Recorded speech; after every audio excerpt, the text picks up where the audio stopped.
What's going on, everybody? It's your boy Chucky from Shook Earth Media, and we are back with Star Trek Picard Season 3, and this episode is another amazing episode, a nostalgia-filled episode. Of course, we got Jordy, we got Data, we got all the crew coming back together yet again. It's so satisfying to see, and also a ton of Easter eggs for long-term Star Trek fans from all the way back from the original series and a bunch of other shows in between. It's really exciting for me. We get a lot of answers in this episode as well, and we get to see what is the Changeling's plan. We get to know a little bit more about that. We get to learn what's going on with Jack Crusher. Another amazing episode. We're going to be breaking it down. I gotta say, this season is a movie. It is so intense and involving. I'm really excited about this season right now, guys. I can't wait. Can we let Terry Metalis take over all of Star Trek, please? I'm so happy with how this turned out.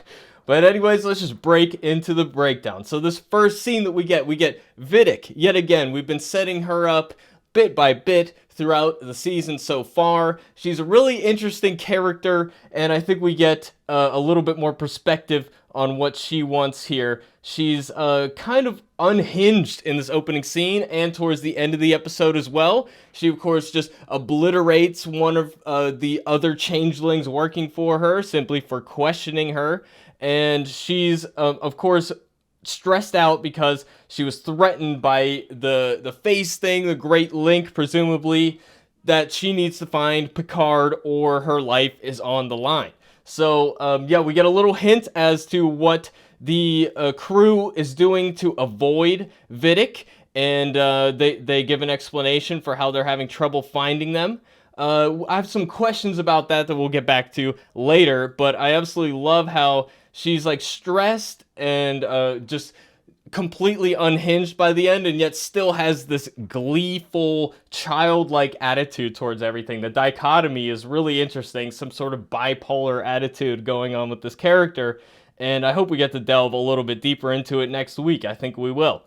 So in this next scene, we are with Beverly and Picard, and we learn that Jack has the same disease that I believe Picard did in an alternate future, and I think maybe in previous seasons of Picard, he was revealed to have this defect as well. It is called the Aromatic Syndrome, and according to this little wiki, it says that he had the ability or the possibility of getting the disease. He had a small structural defect in the parietal lobe. This was back in TNG, the episode All Good Things. I don't distinctly remember this right now, but it's interesting that we pick up on this particular element. Again, a lot of deep dives in here, a lot of lore. It's definitely respect for the past shown in this episode, so I really love to see that. So Jack has this disease. Now, to me, I feel like we're missing something here. There's something about the Red Door, the voice that he's hearing. There's something deeper than just this Aromatic Syndrome. There's got to be something more to it, in my opinion, but I'm not sure. She's saying that as he was growing up with the imagination that he had as a kid, she thought that he was gifted, but it turns out that it's just this disease, at least according to Beverly right now. Like I said, I think we're going to find out something a little bit more about that. But I like at the end of the scene, Beverly's note to Picard is, don't burden yourself with this, as in, like, don't get sad about this or depressed about it. Instead, let yourself lessen the burden for your son. So I like turning it around. And again, the family aspect and the generations is very much at the heart of this show, and I think it's really well done. It's definitely the theme that's carried the show so far, and we're delving even deeper into it here. So basically, Picard passed this disease on to Jack. So Jack's not taking it very well. He is drinking in 10 forward, and he's basically in a sort of way lashing out at Picard here.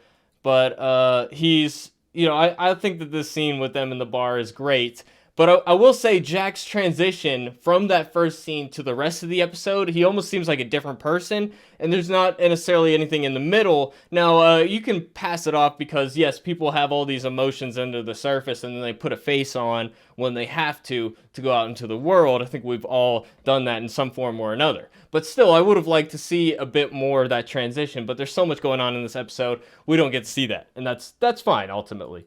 But here we get the reunion between Worf and Picard and the rest of the crew. And by the end of the episode, I think the whole crew is pretty much there. Everybody, all the major characters that we really like are here. So, yeah, I'm bringing Worf up to speed with the fact that Dr. Crusher and Picard have a son now. So, again, I think this is a fantastic episode, and then, or scene rather. And then this scene is basically kind of setting up what the rest of the episode is about. The heist, breaking into Daystrom Station finally, and just kind of getting the audience up to speed, giving some background lore. I think the show does a really great job at condensing the lore for new viewers so that you don't have to know every little bit of things in Star Trek, and yet if you do have that history, you get a little bit extra. So I think they do a really good job at condensing that without overbearing the audience with the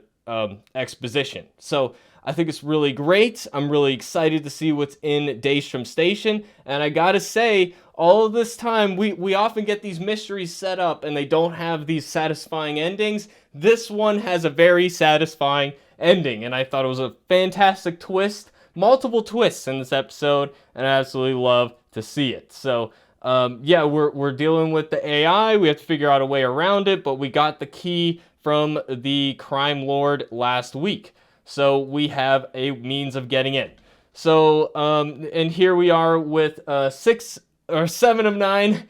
I was going to make a joke that 7 of 9, of course, was having some 6 of 9 with Raffi. I jumped the gun a little bit on my joke, but that's okay. I heard about that in reviews of the first 2 seasons of Picard. I didn't really see that part, so I don't know a lot about their relationship or anything like that. It does seem odd to me because I don't remember 7 of 9 swinging that way. But, you know, whatever. It's established at this point. We got to keep moving forward. So I'm cool with that. We have a little nod to the past, and then we move past it. So it's kind of cool that we can kind of just address the previous seasons of Picard without really building on that too much. It's just, we acknowledge it, we move forward. So I can appreciate that. That's kind of the best way to really move forward. As somebody who wasn't a fan of the first 2 seasons, we acknowledge it, we move on. That's how it should be. So I really like that element of it. So we're now at Daystrom Station, and we beamed Worf and Riker aboard, and now instantly the other Starfleet ships know that we're here, and they have to flee. And of course, there's a little element that if they get hit with any of the bullets or cannon fire or whatever, excuse me, I don't know all the terms, I'm sorry, but if they get hit with that, that will be a tracker. Now, it turns out that they're already being tracked. We learned that by the end of the episode, but it's nice to have that up front so that you understand that they have to leave right then and there. So, Will and Raffi and Worf are on their own. And I really like the tension almost between Worf and Riker. Worf has this line that he's a pacifist now, and it's played off as a joke. And one of the main jokes of the episode that they keep going back to is Will Riker saying, "I don't understand the world anymore," because of how Worf has changed over time. I think that's really funny. So as we're walking through this Daystrom Station, we are seeing little Easter eggs, shouts out to the past. One of the most important ones is on the screen right now. James T. Kirk, his body is in Daystrom Station. I love that it's just on the screen. You might have even missed it if you didn't pause like I did to see what this was about. I saw Enterprise. I didn't see Kirk yet. I paused it. I went back to see what this is. Really great shout out, and it's a lot of people's favorite Star Trek character, so I love to see incorporated in this season respect for James T. Kirk, of course. So I really like that. And then we get this Trill thing, a kind of jump scare, and it's this really freaky looking thing. I didn't know that they looked like that underneath. It's pretty freaky, and Worf jumps back, and then Riker kind of jokes with him a little bit, and Worf isn't joking back. He's kind of evolved. I'd like to get into that a little bit, why he's not reacting kind of like how he would, but it shows, some distance between them. It's been many times. I love that Worf knew the exact amount of time that it's been since he saw Picard to the very day. And I didn't mention earlier, but I like the line how he makes fun of Picard's wine. I think that's a great line as well.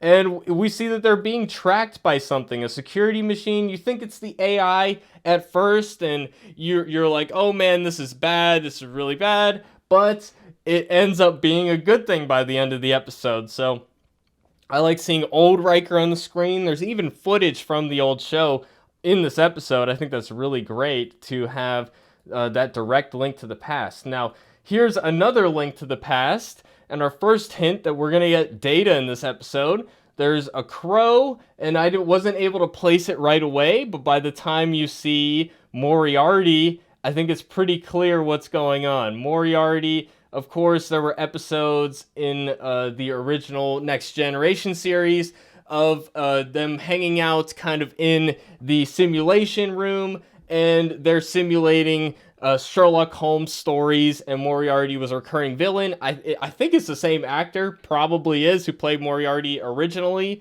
and I absolutely love that aspect of it. Really exciting to see that. I knew right away, okay, that means it's Data, but I don't think maybe most people might have forgotten that element or whatever. I really like that part of the episode, having Moriarty in there.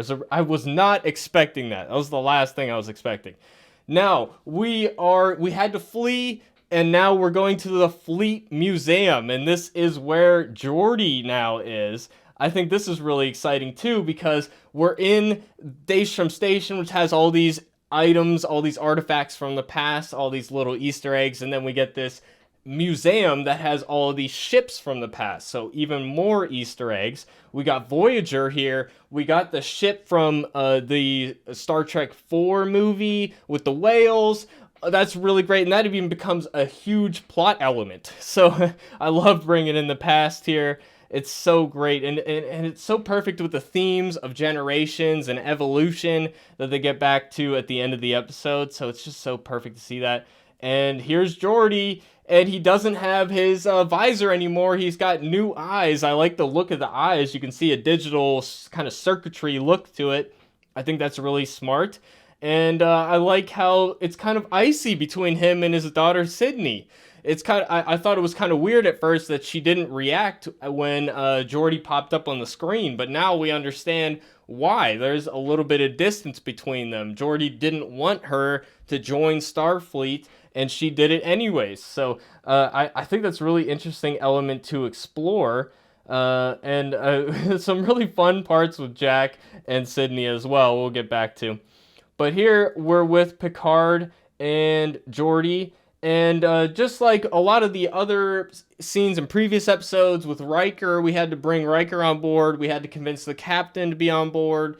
There's a lot of convincing past members, so here we have Jordy kind of resisting. He doesn't want to come on board the mission because he wants to protect his family. That's how he's changed over time, is now he has a family, his family is his priority, and he doesn't prioritize the things that he used to when he was a single man. So I think exploring that is really interesting. Part of me still feels like the old Jordy, I don't know, part of me resists that he would be this resistant to helping out. Because, at the end of the day, how are you going to protect your family if Starfleet is corrupt and is working against itself? Even to your objections, he was objecting to the fact that all the ships are going to be there at Frontier Day. It's a security risk. He was resistant to the fact that all the ships are now connected, which is an interesting concept. That's how they all talk to each other. They all are on the same network. Now, the weird thing to me is I feel like the captain of the Titan would have known that, but maybe the changelings are trying to keep that a secret, or maybe only the engineers know. But again, the Captain Shaw is an engineer, so he would be clued into that, you would think. Maybe the changelings were keeping that a secret so that they could, have their subterfuge under the surface. But how did Jordy find out about that? So that there's some plot holes there, but you could smooth over that, I think, with some more dialogue. But yeah, that's just something I was thinking about during the episode. Something a little bit weird is happening there.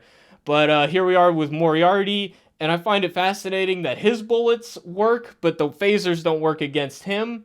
I don't know if we really had they probably explained it. I'm just really curious what that is about. But I like how there's a musical puzzle to unlock the door, basically. I love the performance from Moriarty, too. He doesn't view himself as a villain, of course. He's a lot more complex than that. And then we get this flashback to going in the simulation room with Data, and he was whistling Pop Goes the Weasel. But, of course, Data couldn't whistle before. So I like that it's like a secret code that only they can unlock, so it's only trusted people can unlock it, kind of similar to how Beverly had this code in the first episode that only Riker could unlock. She gave the code to Picard, but Picard didn't know the solution to the code because it was given to Riker when Picard was a part of the Borg. So I like that there's a lot of similar themes coming back. It's really smart planning and writing, and it's not a coincidence, like a lot of times there's repetitive writing just because the writers can't think of anything else. No, this is intentionally done, very smartly so, and I think it's phenomenal. So here's Jordy with his daughter. We get to know his other daughter, Alana, I think. I forget her name exactly. But I like how there's some camaraderie between the sisters, and the other sister wants her father to be on board with the mission.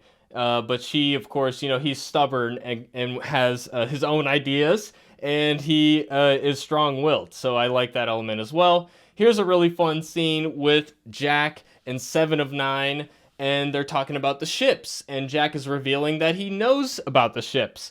Now, I was thinking at the beginning of the scene, he's naming the ships, but I'm like, okay, it says on the ship what their name is.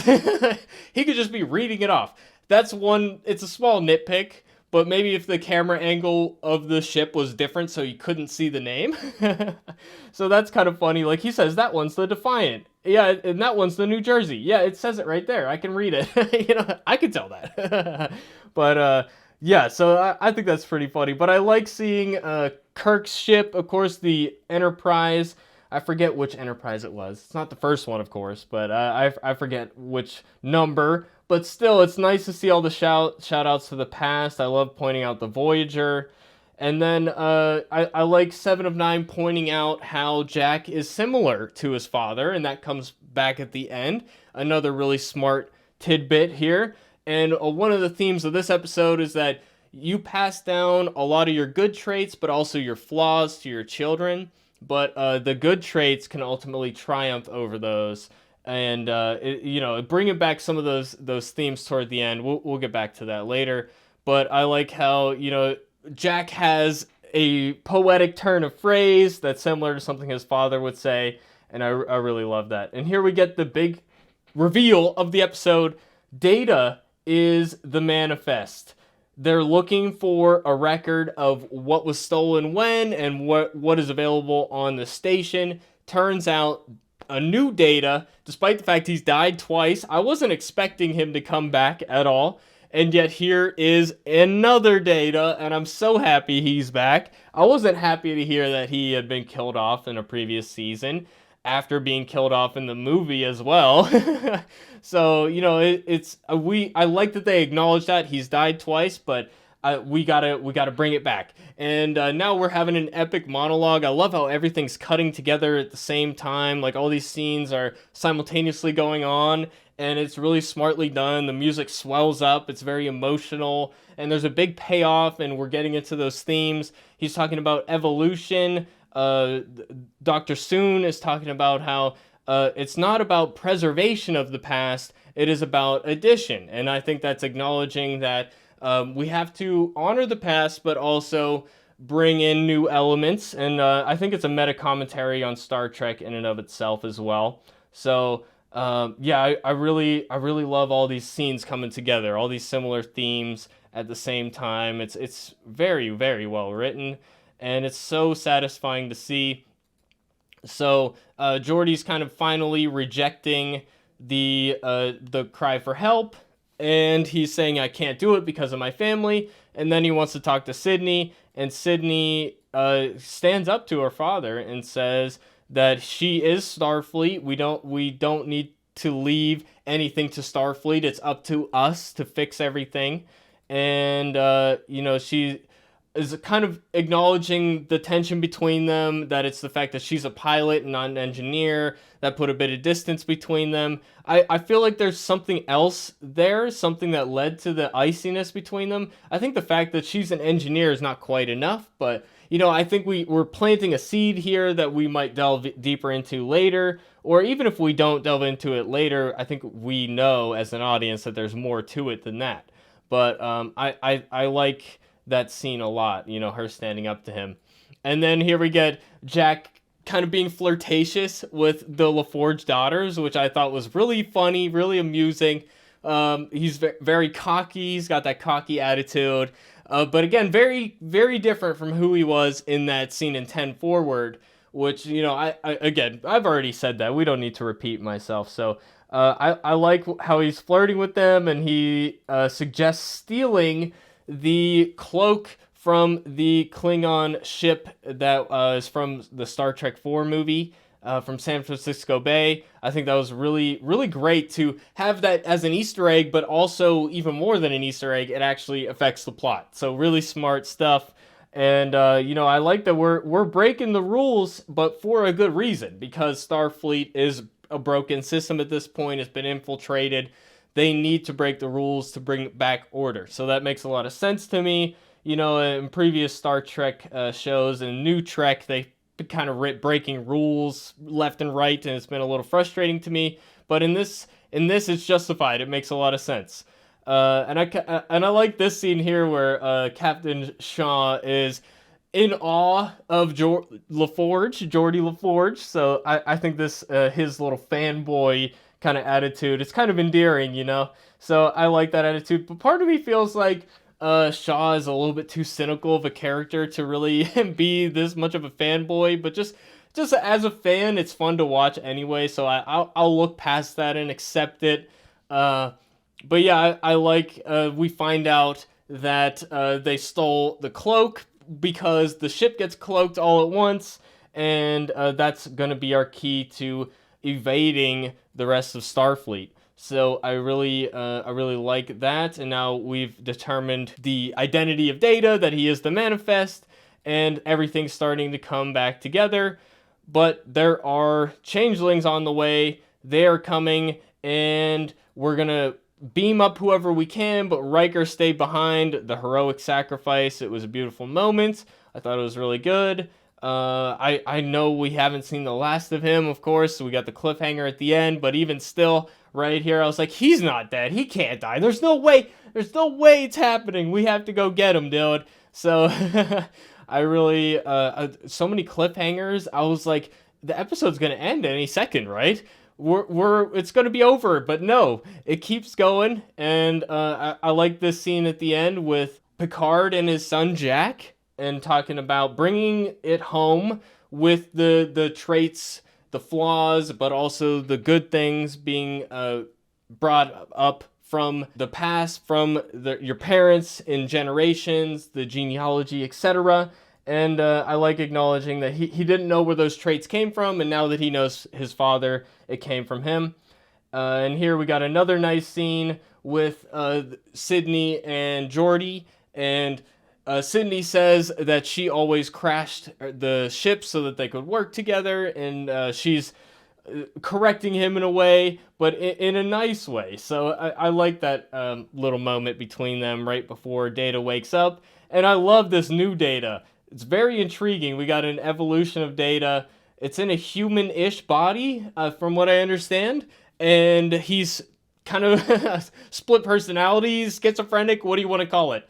It's different personalities fusing together in his mind, and he kind of switches between them. It's going to be so much fun to watch this character over the next couple episodes. I can't wait to see more. And they ask him what was stolen, and he says JeanLuc Picard over and over again, but they think he's looping. I knew right away what that meant. I knew that meant Picard's body, because, we saw Kirk's body was there. It makes perfect sense that Picard's body would be there. And I like bringing back, the the actual body of Picard, since we have the robot body now. So, yeah, I thought this scene was amazing. It's so much fun watching Brett Spiner go between these different characters. He's been playing multiple versions of the same character essentially forever, but now they're all in one body. So it's even more fun. You know, we're not going to have multiple of him on the screen, but we have multiple characters in his mind at one time. It's going to be fun to watch that. And then we get the big reveal, and then we are back with Will. He's getting tortured by Vidic, this creature turns out to be Vidic. Vidic turns around and kills two of her own people, and then it just has that childish gleefulness to her. I don't know at this point why anybody's still following her. Don't they all have this kind of hive mind connection? And I alluded to earlier, I was going to bring up, if the rest of Starfleet can track all these ships, and she's one of the changelings, she's working with the changelings, shouldn't she also know where they are? You know, why do they have to track them in the more traditional ways? Maybe she's a separate group on her own. Maybe the face that she was talking to is not the Great Link. Maybe it's something else. Maybe she's working against the rest of the changelings in a way. I'm really confused about what's going on with her, but I think we're going to get a good explanation. I feel pretty strongly that they're thinking about these things. You know, it's not a plot hole. I think it's going to make sense. And then the big reveal at the end, the cliffhanger, is that Deanna is kidnapped. So Riker, of course, is going to withstand torture. He's going to stand up. He's going to be loyal. He's not going to give up information. But the one weakness that he has, of course, is Deanna. I thought it was really smart, but part of me is like, is she a changeling? But we'll probably get that addressed really quickly. Of course, Riker would have that question in his mind as well and would be asking her something only she knows. But I'm so glad to bring the whole crew in. We got everybody now. Deanna just needs to get freed and it'll all be good. I feel like it's not going to be as simple as breaking out. There has to be some sort of sacrifice involved here. So I'm really curious to see what happens. So let me know your guys' theories in the comment section down below. What's going on with Jack? Do you guys agree with me that there's something a little bit more to it? Or is it really just the disease? What do you think's going on with Vidic? All of that, I would love to hear your theories in the comment section down below. Really satisfying episode. Can't wait for next week. I haven't felt this way about a show in a long time. Really excited to see what happens. Can't wait for more. Let's get into it next week, guys. And of course, I'm going to be streaming Resident Evil 4 Remake pretty soon after work tomorrow, around 7:30-ish. I'm going to be there, so if you guys are interested in that as well, definitely stay subbed to this channel, and hope to see you guys next week for another breakdown of Star Trek Picard. Hope to see you guys there. Thanks for watching, everybody. Peace out.